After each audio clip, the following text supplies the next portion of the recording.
room to breathe.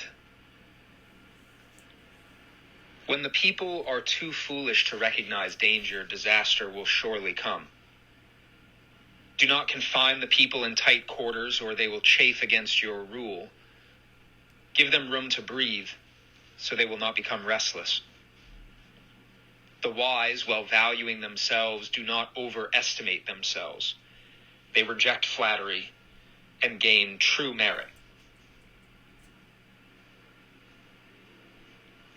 This is chapter 72 of the Tao Te Ching, and we are rapidly approaching the end of this exploration through these 81 chapters.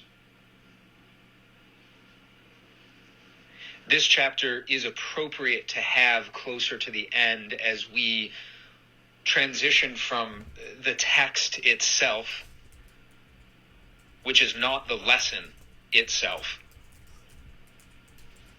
Lao Tzu points out several instances in these last few chapters and in the last remaining chapters of what we can do to better understand the lessons that are pulled out of the Tao Te Ching.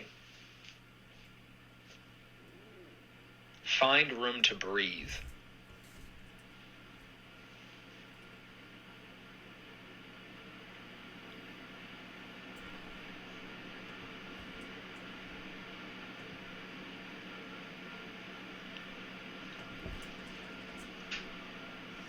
This requires finding silence.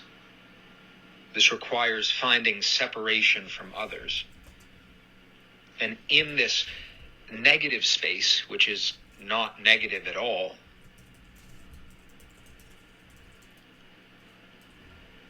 how do you define value in that context? What arises? How do you experience value when you are alone?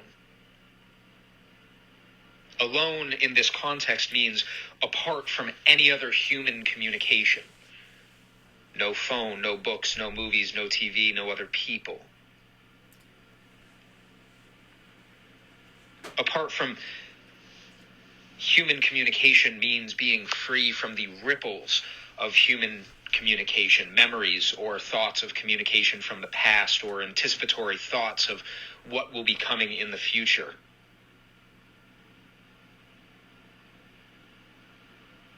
What emerges in that space?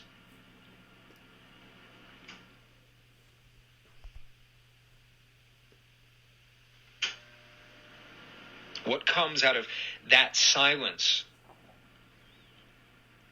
when you, as a ruler of your own body, of your own self, you free yourself from the tight quarters that, not necessarily through any fault of your own, but through the nature of the reality that we live in, the society that we engage with, the people who we surround ourselves with, it's very easy to find ourselves in tight quarters. And as a result, there's friction there, there's chafing, where instead there may be value in finding room to breathe, giving yourself room to breathe, and therefore avoiding restlessness. This is a courtesy that can also be extended to others. This is a kindness as a valuable act moment.